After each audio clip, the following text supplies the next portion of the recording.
number 12, moving up 4 notches, the third top 40 hit for Cutting Crew. All from the album Broadcast. Here's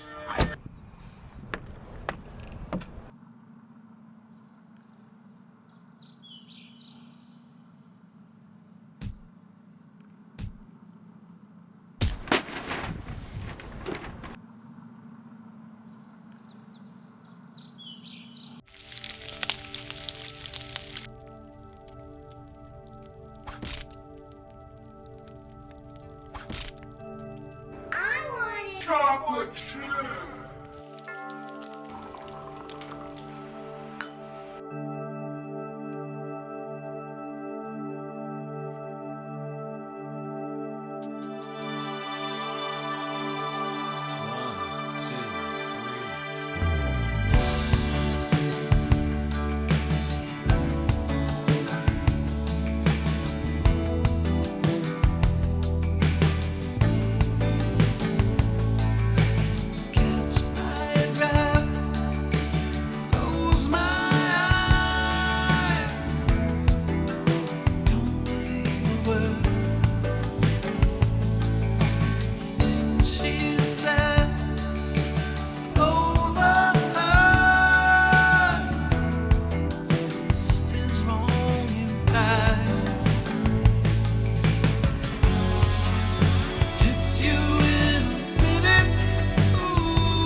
this thing on?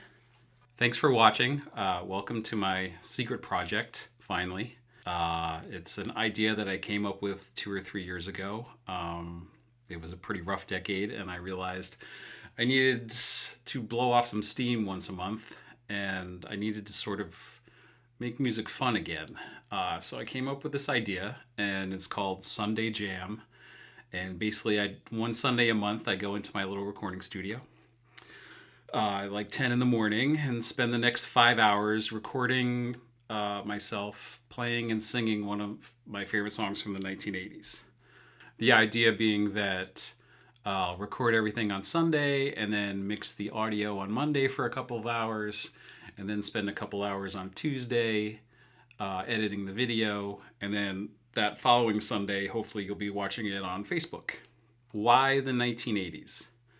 The 1980s were a great time for me. The summer of 1986, I was 17, had fallen in love for the first time, just got my driver's license and a car, was working at my dad's toy store in Marshfield called Good and Cheap, just enough hours to put some money in my pocket. And I was playing lead guitar and singing in my first band in Steve Cheeseman's basement, singing cover songs from Bryan Adams and the Cars and Eddie Money. And it was an amazing time. I know 2020, 21st century in general is pretty rough. I mean, this century started out with 9/11 and then just went downhill from there. So I thought maybe those were the two reasons that my mind keeps going back to the 1980s and that I wanted to do this. But thinking about it lately, I really kind of felt like it was just a time where I was most comfortable with the world. The movies, the songs, the fashion, everything, the lack of technology, I miss it. And I wouldn't trade my situation in 2020 for the world. I've finally found the girl of my dreams and got married, and we have a family. But in terms of the outside world and things you can't control, the 1980s were so much more fun. So anyways, once a month I'm going to be doing this. My hope is that, on a Sunday morning you'll be scrolling through your news feed on Facebook with your iPad, and you'll come across my little video and have maybe a 5 or 10 minute slice of the 1980s. Before you send any requests my way, this is not Michael Carroll at the Holiday Inn playing the hits of the 80s. It's more of a personal journey for me. It's me sharing songs like this song that I haven't heard in 30 years. And when I heard it again, it just punched a hole right through my chest, and I was suddenly back in 1987. So I would rather be doing those kinds of songs and sharing those kinds of songs with you and sort of saying, hey, remember this one? And I'll also be doing some bigger hits that kept me going back then and they keep me going now. But it's not karaoke cover song type stuff. I am much more likely to be doing Brian Ferry's Slave to Love than Love Shack. Or your favorite song off the third New Order album or whatever. So it's a much more personal journey, and I've sort of picked out the songs that I'm going to be doing. But thanks anyways. Next month, I'll be doing a song that was a huge hit on the radio all through the 80s and all through the 90s. And it's not really around today.